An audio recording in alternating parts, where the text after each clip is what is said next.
Since 1954 and the Brown decision, federal and state legislation have had a powerful impact on the way education is delivered. Much of the litigation has been about equal access, opportunity, equity. The Larry P. and subsequent related decisions have been going on for some 20 years now. Jonathan Kozol suggests that we're a country that doesn't show any inclination to equalize opportunity without legislating it. I think we're here in large part today because of the issue of equity in California. Volatile and controversial in its interpretation, equity has been at the base of much of the legislation which has influenced school practice since Brown, and is embedded in the issues of reform and restructuring as well. The realities which should trouble us all as educators are laid out by Jonathan Kozol in Savage Inequalities. Clearly, the problems and solutions do not lie with school psychology alone, but are far more systems embedded. The question has been raised, however, as to the role school psychologists have played in maintaining the old system, and further, what place intelligence testing holds in that maintenance. As a teacher from Washington, D.C. has been quoted, there's a growing awareness that labeling a child normal or disabled does not excuse us from determining his or her needs. Again, we're in the midst of legislation in California, legislation tied to equity and to reform, and we know that the rest of the country is not oblivious to what's happening. Crawford versus Honig has reopened the question of the legality and appropriateness of intelligence testing with African American children. State Superintendent Honig has threatened to ban IQ testing. CASP, the California Association for School Psychologists, responded with multiple articles in defense of IQ testing and their appropriateness in the context of an assessment battery. Dan Reshly, former president of NASP, the National Association of School Psychologists, was quoted in newspapers around the country as saying, IQ tests are not essential in identifying students that most need assistance. While there's no official NASP position on whether IQ tests should be banned, we can show with strong evidence that other methods can be used to identify students with learning and behavior problems. Jerry Sattler, author of Assessment of Children and advisor to the plaintiffs in the Crawford litigation, responded to Reshly, and I will excerpt. Could you kindly tell me what alternative techniques are valid and reliable for measuring the same functions measured by individual intelligence tests?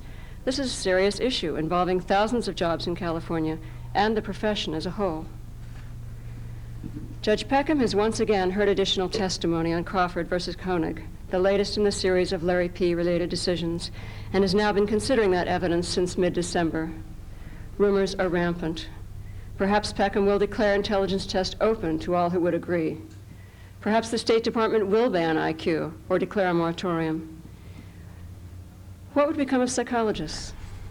Are psychologists on the verge of extinction, or are they on the verge of evolution? Perhaps that's the gist of what got us here today. Dr. Jerome Sattler is a diplomate in clinical psychology of the American Board of Professional Psychology, a fellow of the American Psychological Association. He received his PhD in 1959 from the University of Kansas and was awarded a Fulbright lectureship in '72. His university teaching career extends from 1959. He's currently a full professor teaching both undergraduate and graduate students in the Department of Psychology at San Diego State.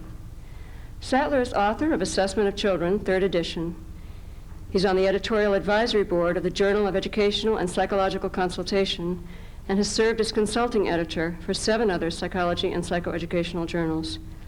He served as an expert witness in the Larry P. versus Riles trial and has advised the plaintiffs in the Crawford versus Honig litigation.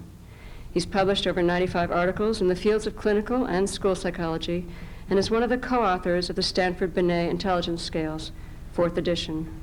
His latest effort is a supplement to his text called Assessment of Children, WISC-3 and WIPSI-R Supplement. Jerry Sattler? It seems that the albatross of intelligence testing cannot leave us. J. McVicker Hunt noted that it is in connection with intelligence and the tests which measure it that some of the most violent polemics in psychology and in all the behavioral sciences have raged. These polemics have concerned the nature of man's intellectual capacities, how they should be measured, how mutable they are, and what the implication of the decisions of these issues should be for educating and improving the race. Modern psychological testing had its roots in experimental psychology in Germany in the 1850s and Wundt's laboratory. It shifted to Galton in the 1860s and 70s, and it was a remarkable man, Binet, and his co-author Simon, who undertook a task at the turn of the century in Paris, France. And it's interesting that the task designated by the Ministry of Education was for Binet and Simon to develop an instrument that might be useful in identifying mentally retarded children. That task is still one of the major goals and procedures that school psychologists and clinical psychologists use today. The 1905 Binet scale, as it's come to be termed, had items that are the precursor of the current Wechsler, the current Binet, the Peabody Picture Vocabulary Test, the Bender Gestalt. It was a marvelous beginning. It served to solidify mental testing and brought to fruition almost 40 years of fruitless, somewhat fruitless research in the area of measurement of reaction time and other, in a sense, pseudo-cognitive issues. Here's a typical item. Construct a sentence embodying 3 words: Paris, gutter, and fortune. Drawing from memory 2 designs shown simultaneously for 10 seconds. Number 18, which is still used on the Bender Gestalt and other neurological tests for memory. One is termed the Benton Visual Memory Test. Repetition of sentences of 15 words each immediately after hearing them spoken by the examiner. The IQ has a larger collection of correlates predictive of success in a wide variety of human endeavors than does any other variable. Intelligence testing is the primary leveler preventing the classes from hardening into castes. Intelligence testing has revealed unsuspected talents in many individuals and has improved educational opportunity. Intelligence tests provide standardized ways of comparing a child's performance with that of other children observed in the same situations represented by the test items. IQs may be regarded as a measure of the child's ability to compete in our society in ways that have economic and social consequences. Intelligence tests provide a profile of strengths and weaknesses. IQs are excellent predictors of scholastic achievement. IQs measure the effects of changes associated with special programs, treatment, and training. Intelligence tests assess individual differences and provide useful reflections of cultural and biological differences among individuals. And finally, intelligence tests are valuable tools in working with handicapped children. Intelligence tests limit our understanding of intelligence and sample only a limited number of conditions under which intelligent behavior is revealed. IQs are used to sort children into stereotyped conditions or categories, thereby limiting their freedom to choose fields of study. Knowledge of their IQs may inhibit a children's level of aspiration and affect their self-concept. Intelligence tests fail to measure the processes underlying the child's responses and are limited in the extent to which they reveal the underlying cognitive processes needed for successful test performance. IQs are misused as measures of innate capacity. The single IQ does not do justice to the multidimensional nature of intelligence. IQs are limited in predicting occupational success. IQs are limited in predicting non-test or non-academic intellectual activity. The standard question format cannot capture the complexity and immediacy of real-life situations. Intelligence tests are culturally biased against ethnic minorities, and non-conventional, original, or novel responses are penalized on intelligence tests. I believe that those 20 statements capture the essence of today's debate, and if you ask my opinion, I believe all 20 are correct. All 20 statements have merit. Intelligence testing is by no means a panacea. It is by no means the key instrument. It is only one instrument in a multi-dimensional assessment battery, but it is an important instrument. And as we continue our debate, I will try to bring home a number of issues ranging from economic, social, political, that have to be considered if intelligence tests are going to be banned. But the essence of this debate, I think, as far as I'm concerned, stems from the Larry P. decision, the Crawford-Honig decision, as well as other forces that are occurring in the United States concerning the role of school psychology. So with that, I'm going to turn to some research that I recently published in the Journal of Consulting and Clinical about what I consider myths that have transpired in the Judge Grady decision and the Pace versus Hannon in Chicago, and in the Peckham-Larry P. decision. Judge Peckham said that black children do not understand who discovered America. In the sample of 118 black children, 78% got that item right, and 85% of the white children, 4th, 5th, and 6th graders, sample of 118 in each group. No statistical difference. This particular item was not shown to be different in terms of difficulty level. Another item Judge Grady in Chicago said was biased was, what does the stomach do? 61% of the black children got it right, and 76% of the white children right, a non-statistical difference. Well, we analyzed every item that Peckham and Grady said was biased, and the one in slide 7 is the one that I'm really interested in, because I think if you ask a typical black psychologist or a black newspaper writer in San Diego, what will black children say to the item if a child much younger than you starts to fight with you? In this particular study, 63% of the black children said, don't fight, and 67% of the white children said, don't fight. I think it's a myth that we've created that black children will always be aggressive no matter what situation. I think these results conclusively demonstrate that judges, even federal judges with all their authority, don't have the ability to determine item difficulty, which items are more difficult for one ethnic group or for another. And the state of California maintained in this brief some statements that I consider absolutely astounding, illogical, uninformed, and if these people were in my class, they would receive an F grade. Mental capacity defined in terms of a statistical quotient identified with classification as retarded or non-retarded is all that an IQ test is capable of measuring.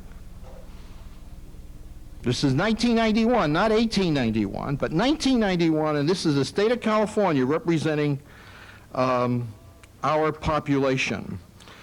Number 9, the only purpose for administering an IQ test to a child being considered for special education is to determine whether the child suffers from lower intellectual functioning associated with mental retardation. And they cited a declaration of Schulkind, who's the director of special ed for Long Beach Unified School District. Does Mr. Schulkind ever heard of the category learning disability or gifted? What's happening in Long Beach? School psychologists are only giving it to classify mentally retarded.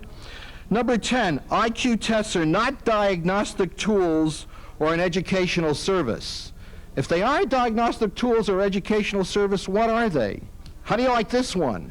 Once a child has been found eligible for special education, IQ tests are not commonly used again as part of the annual review. Has the state of California ever heard of Public Law 94-142? Have they ever heard of annual and tri-annual reviews in which intelligence tests are administered? IQ testing is inappropriate for evaluating or replacing children with physical or emotional or neurological disorders. Their evidence is a declaration of Ms. Reed and Schulkind. I mean, this is absurd. I mean, it's absolutely absurd to indicate that IQ tests are not used for the assessment of neurological disorders. In fact, the hallmark of every neuropsychological battery that I know of is an intelligence test. I cannot believe this appeared before a court of law in 1991 by the state of California. Fortunately, Judge Peckham did not buy any of this hokum. I had waited for almost 13 years to see this day that a judge went back on his own declaration. Judge Peckham, in 1986, signed an order extending the Larry P. ban to all of special education in the state of California. In 1991, Judge Peckham, July 12, 1991, said that these children in the Crawford case must be permitted to be tested. Therefore, it is hereby ordered, adjudged, and decreed that plaintiff's motion for a preliminary injunction is granted for plaintiffs James Florence and Barbara Florence. Defendants, and that's the state of California and every school psychologist working for the state of California, defendants and anyone acting in concert with them are enjoined, that's prevented, from refusing to allow the administration and use of any standardized intelligence tests to the above mentioned plaintiff school children for use in their special education assessments. Furthermore, defendants and anyone acting in concert with them are enjoined from refusing to maintain the intelligence testing data of the above mentioned plaintiff school children for use in their special education assessments. I also advised the Crawford plaintiffs repeatedly in the 5-6 years that we were in litigation, if intelligence tests are culturally biased, how can the state of California maintain that these supposedly biased, harmful, destructive tools are great for black children being considered for gifted programs? I'd asked a number of representatives for the state of California, and all I got an answer was, that's not our problem. We're in special ed, and they're in the gifted. So we have a kind of two-headed monster. One arm of the state of California says, hey, these are great instruments for identifying children who are gifted if they're black, but if they're below 129 IQ, they suddenly take on this picture of horror and destruction and evil, and these instruments got to be banned forever. Well, we're waiting for Peckham to come through now with an extension of his order so that all black children who are not being considered for mentally retarded classes will be eligible for services given to all other children.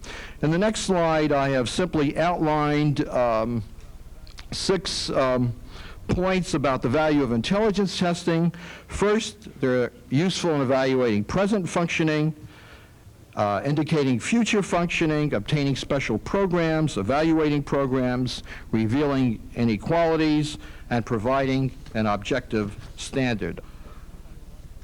An esteemed body of the American Psychological Association in 1975, led by Cleary, Humphreys, Kendrick, and Westman, made the following statement: diagnosis, prognosis, prescription, and measurement of outcomes are as important in education as in medicine. I think that's a very, very important point. The intelligence test is an extremely useful diagnostic tool. In a recent article that appeared in a British journal in 1987 by Campion, I'm going to read the following quote: standardized intelligence testing helps the psychologist to decide whether the poor classroom performance of a child actually reflects the best or near best of which he is capable, or whether it is a question of serious underachievement in an intelligent child. Teacher profiles of children do not necessarily help, since the genuine slow learner can produce a classroom profile which is similar to that of the intelligent child whose progress has been adversely affected by social and emotional difficulties.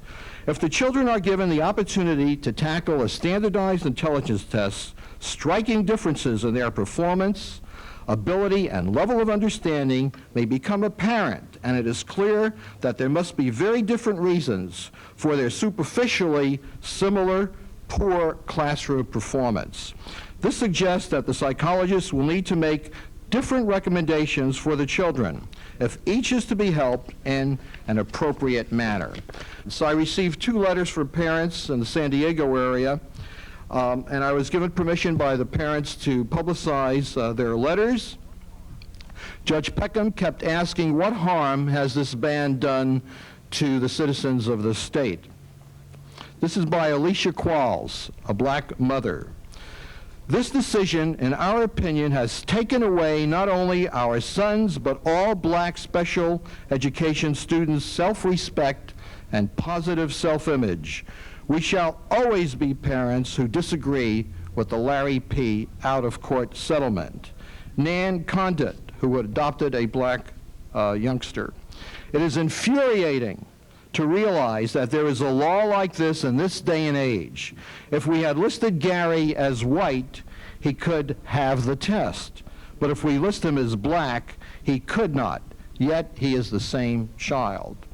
Mary Amaya, who started the Crawford litigation, received a note from the school psychologist in the Rialto area, saying, if you change Damon's ethnicity to Hispanic, we shall give him a test.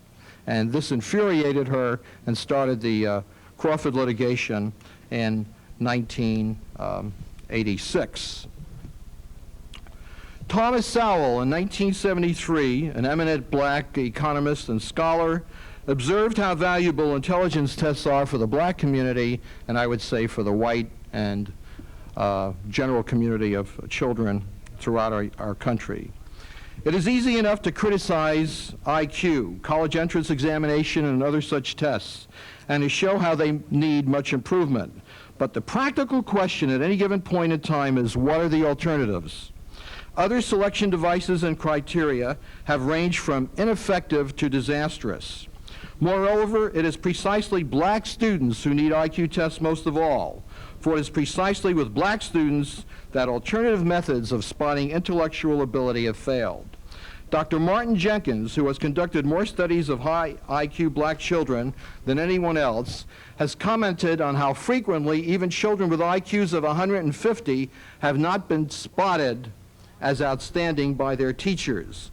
My experience confirms this. A vivid example is a black mother in Los Angeles who asked the teacher if her child had any special ability and was told, "Mrs. B, David is just average. He will never be anything more than average." Later, when David was tested, his IQ was 155. I have even more painful memories of my own childhood in Harlem, when I was assigned to a class for backward children, and then a year later, after taking IQ and other tests, was assigned to a class for advanced children. Anyone familiar with the pathetically inadequate counseling available in most ghetto schools will know that the subjective judgments of the staff are not to be relied on. Here and there, certainly, one finds isolated individuals whose sensitivity and experience enable them to make shrewd assessments of children. But a system of selection cannot depend upon such rare persons turning up when needed. One tragic consequence of the controversy surrounding Jensen has been an anti-IQ feeling among blacks that has even led to the complete banning of IQ tests in New York City and elsewhere. The main beneficiaries of this policy are the school administration, and the main losers are the black children. That's the end of his quote. I believe that a complete ban on intelligence tests in the schools of our nation would violate Public Law 94-142, which clearly states that mental retardation means significantly sub-average general intellectual functioning, existing concurrently with deficits in adaptive behavior. This definition follows the one adopted by the American Association on Mental Deficiency.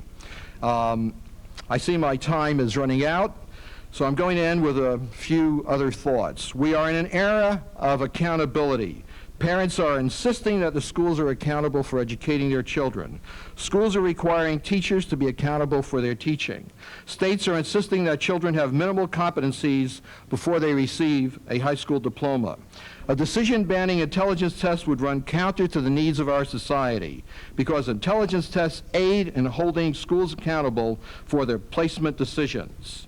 If individually administered intelligence tests are banned from the schools, it would make it extremely difficult either to differentiate children with severe learning disabilities from those who are functioning in the mentally retarded range, or to identify the gifted. Similarly, there would be no means available to distinguish the severe mentally retarded from those who are moderately mentally retarded, those who are moderately mentally retarded from those who are mildly mentally retarded, and those who are mentally retarded from those with normal ability. In the early 80s, the state of New York ruled in the Donald Snow case that the state was negligent for failing to evaluate and test this child who was deaf and supposedly retarded, but when tested was found to be average. I can see thousands and thousands of cases of litigation, and if there's only one reason to keep IQ tests, I think it would be worthwhile. There's absolutely no way that most of us could tell the intellectual ability of a seriously handicapped deaf or cerebral palsy child. The intelligence tests can come to our rescue.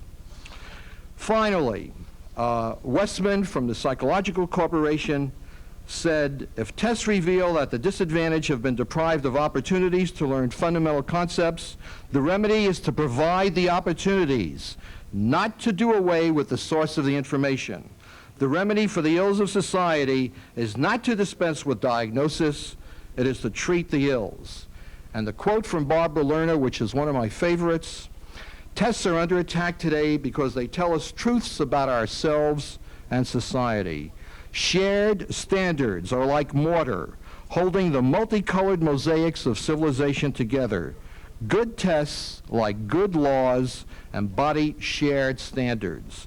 Purging the instruments that measure society standards amounts to picking away at the mortar that holds it together. The hour is late, and it would be useful if scholars, scientists, and lawyers who have not yet stood up to be counted on this issue did so soon. Thank you very much, and thank you for your interest. Dr. Daniel Reshly is a distinguished professor and director of school psychology at Iowa State University, where he holds a joint appointment in the departments of psychology and professional studies in education. Reshly earned his MA at the University of Iowa and his PhD at the University of Oregon. He served as a school psychologist in Iowa, in Oregon, and in Arizona. He began his university teaching career as an assistant professor at the University of Arizona. He is author or co-author of in the neighborhood of 100 publications on the topics of school psychology professional practices, adaptive behavior, behavioral consultation, mild mental retardation, and legal issues, and is nationally recognized as an expert witness in IQ litigation. Reshly has assumed active leadership in both state and national organizations, including president of the National Association of School Psychologists, editor of the School Psychology Review, and chair of the NASP Graduate Program Approval. He's received 3 NASP Distinguished Service Awards, the Stroud Award, and appointment to Fellow of the American Psychological Association. Dan Reshly. Today I want to present 5 propositions. Those 5 propositions are, first of all, IQ testing is a technology. All technology must be evaluated by context and compared to alternatives. Forget all the aura of IQ and IQ testing. It is simply a technology. Second, individually administered IQ tests in education are used principally for identification and placement of students with exceptional characteristics. Third, IQ tests have limited treatment validity. That means IQ tests have at best weak relationship